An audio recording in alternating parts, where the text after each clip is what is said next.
Vote যুদ্ধ আসন্ন বঙ্গে।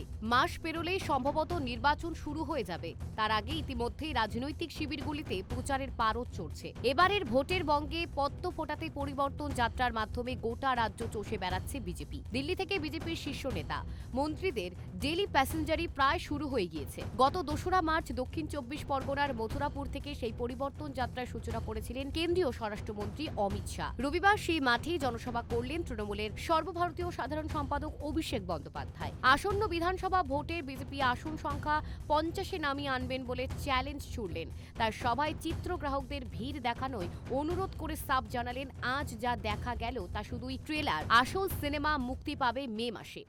আমি আজ সংবাদ মাধ্যমের বন্ধুদের বলবো, আমার মুখটা না দেখিয়ে মাঠের ছবিটা আগামী 20-25 মিনিট দেখাবেন। 4 দিনের ব্যবধানে তৃণমূল কংগ্রেস সভা করেছে, ট্রেলারটা দেখালাম। সিনেমাটা মে মাসে বুঝবেন, যেদিন ফল বেরোবে। আমি তো 50-এর নিচে নামাবো বলেছি। খালি দক্ষিণ 24 পরগনার দায়িত্বটা আপনাদের, যাতে বাকি বাংলার অন্যান্য প্রান্তে আপনাদের লড়াই আমি সৈনিকের মতো লড়ে এদের 50-এর নিচে নামাতে পারি। কিন্তু 31-0 দক্ষিণ 24 পরগনাকে তৃণমূলের পক্ষে করার দায়িত্ব আপনাদের সবাইকে নিতে হবে।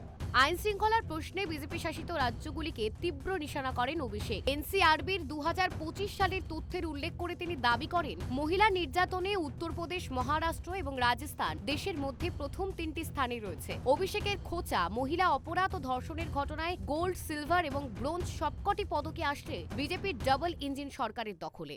ন্যাশনাল ক্রাইম রেকর্ড ব্যুরোর যে তথ্য 2025 সালের সেপ্টেম্বর মাসে প্রকাশিত হয়েছে, সেখানে মহিলাদের উপর সমস্ত রকম নির্যাতন বা অপরাধের ক্ষেত্রে দেশে 1 নম্বর স্থানে রয়েছে উত্তরপ্রদেশ, 2 নম্বর স্থানে রয়েছে মহারাষ্ট্র, 3 নম্বর স্থানে রয়েছে রাজস্থান। মহিলাদের বিরুদ্ধে অপরাধ বা নির্যাতনের ক্ষেত্রে ফার্স্ট প্রাইজ বিজেপির ডবল ইঞ্জিন সরকার, সেকেন্ড প্রাইজ বিজেপির ডবল ইঞ্জিন সরকার, আর থার্ড প্রাইজ বিজেপির ডবল ইঞ্জিন সরকার। ঘটনা, ধর্ষণের ঘটনায় সারা দেশের মধ্যে কোন রাজ্য সব থেকে এগিয়ে? 1 নম্বর স্থানে রাজস্থান, 2 নম্বর স্থানে উত্তরপ্রদেশ, 3 নম্বর স্থানে মধ্যপ্রদেশ। অর্থাৎ ধর্ষণের ক্ষেত্রে গোল্ড মেডেল বিজেপির ডবল ইঞ্জিন সরকার, ধর্ষণের ক্ষেত্রে সিলভার মেডেল বিজেপির ডবল ইঞ্জিন সরকার, আর ধর্ষণের ক্ষেত্রে ব্রোঞ্জ মেডেল বিজেপির ডবল ইঞ্জিন সরকার। ব্যক্তিগত আক্রমণ এবং স্বজন পোষণের ইস্যুতে কেন্দ্রীয় স্বরাষ্ট্রমন্ত্রী অমিত শাহকে সরাসরি কাঠগড়ায় তোলেন তৃণমূল সাংসদ। নিজের সংসদীয় জীবনে শৃঙ্খলার কথা মনে করিয়ে দিয়ে প্রশ্ন তোলেন অমিত শাহের পুত্রে আইসিসির সভাপতি পদ নিয়ে। কোনো অগ্নি পরীক্ষা দিয়ে জয় শাহ এই পদে বসেছেন তা নিয়ে প্রশ্ন তোলার পাশাপাশি সৌরভ গঙ্গোপাধ্যায়ের প্রতি বিজেপির মনোভাব নিয়েও তোপ দাগেন তিনি। আমি 2014 সালে সাংসদ হয়েছি, আজকে 2026, 12 বছর। আমি আজ পর্যন্ত আমার লোকসভা কেন্দ্রের বাইরে আজ পর্যন্ত কোনো সরকারি অনুষ্ঠানে যাইনি। আমি আজ পর্যন্ত কোনো শিল্প সম্মেলনে যাইনি। আমি আজ পর্যন্ত কোনো খেলায় যাইনি, কোনো মেলায় যাইনি। আমি আজ পর্যন্ত কোনো ফিল্ম ফেস্টিভ্যালে যাইনি, কার্নিভালে যাইনি, সরকারি পরিষেবা প্রদান অনুষ্ঠানে যাইনি আমার লোকসভা কেন্দ্রের বাইরে।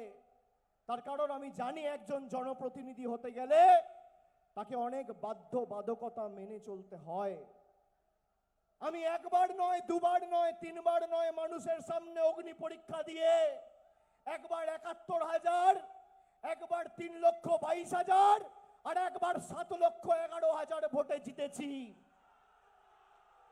আমি জানতে চাই, অমিত শাহ, আপনার ছেলে কোন অগ্নি পরীক্ষার দিয়ে আইসিসির প্রেসিডেন্ট হয়েছে মানুষকে বলুন।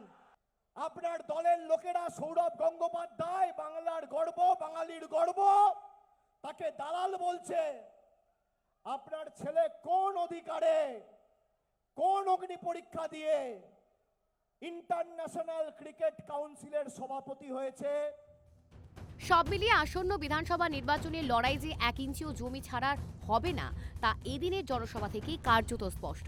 এখন দেখার ভোট যুদ্ধে কোন পক্ষে সিনেমা সুপারহিট হয় আর কার কপালে জোটে পরাজয়।